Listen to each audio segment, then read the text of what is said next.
So the question's about gas prices and inflation. You know what I could do? If you could give me a time machine to go back to January 2021, we would just do the opposite of what Biden has done, and we'd be in a better spot. No, I mean, I really think he's got a lot of chutzpah to attack energy producers when he campaigned saying he was going to shut down energy production in the United States. He said, we're not going to let them drill. We're not going to give leases. We're not going to do any of that. And so then he comes in, he puts really negative policies to try to kneecap American energy production.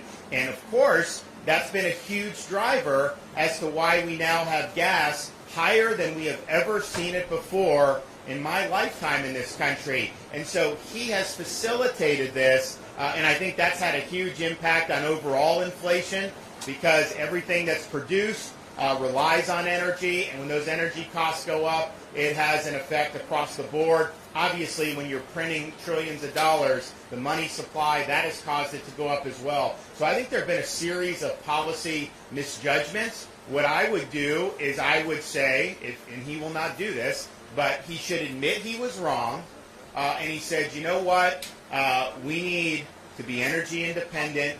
We need to lead the world in production. We need to get rid of all the roadblocks. We need to make sure people can get permits. We want to make sure we can do LNG exploration. I mean, you know, Anwar. We did Anwar when I was in Congress, and he won't allow Anwar.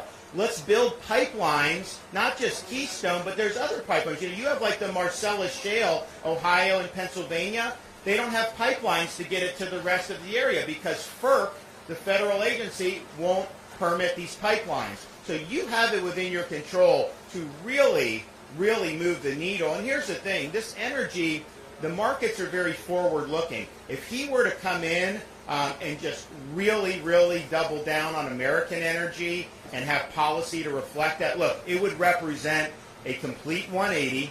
He would have to admit he was wrong. But you know what? That would be good for the American people. And so we've got to start putting the people first over the ideology of the ruling class and the governing elites. Yes, John Kerry and these people think that our economy should be gone on windmills and solar. Look, we have solar in Florida.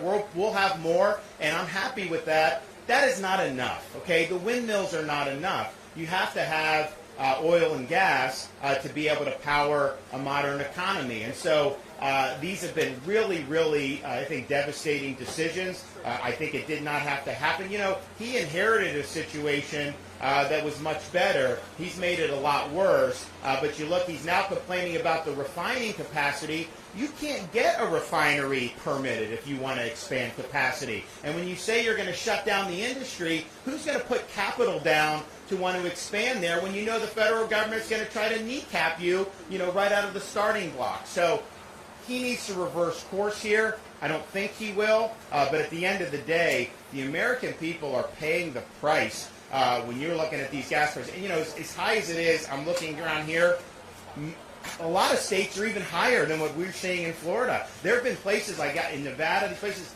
California, they've been over $5-6 for a while.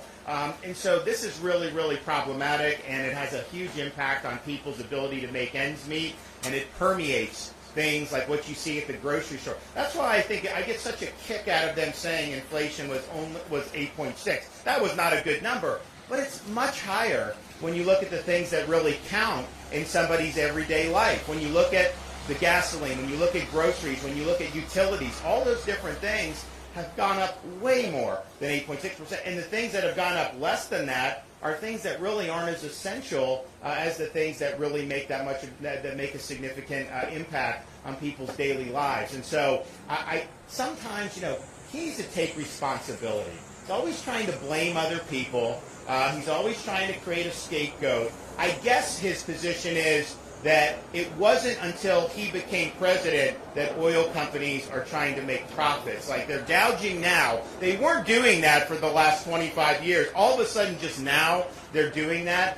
It's insulting to the average citizen to listen to some of this drivel coming out of the White House. And because they know people are upset about it, they know they're responsible for it, so they're just looking for a boogeyman to try to pin this on. And here's the thing, I'm not going to let them get away with that, okay? That's not right, and we're going to hold them accountable.